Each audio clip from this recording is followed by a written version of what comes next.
Hello అండి.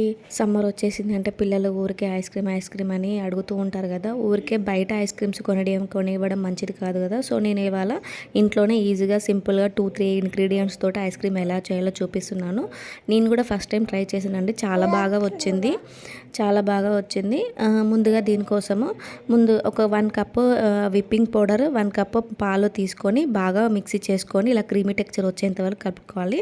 ఆ తర్వాత అందులోనే 1/2 cup condensed milk, 1 spoon vanilla essence వేసి మళ్ళీ క్రీమీ టెక్స్చర్ వచ్చేంత వరకు బాగా మిక్స్ చేసుకున్న తర్వాత హాఫ్ ఆఫ్ ది క్వాంటిటీని తీసి ఒక బాక్స్లో పెట్టుకుని ఆ తర్వాత మిగతా హాఫ్ ఆఫ్ ది క్వాంటిటీలో ఒక 2-3 టేబుల్ స్పూన్స్ కోకో పౌడర్ వేసుకుంటే ఇది చాక్లెట్ ఫ్లేవర్ ఐస్ క్రీమ్ అవుతుంది అనమాట. ముందుగా మనం తీసి పక్కన పెట్టుకుంది అదేమో వెనిలా ఐస్ క్రీమ్, ఇదేమో చాక్లెట్ ఫ్లేవర్ ఐస్ క్రీమ్.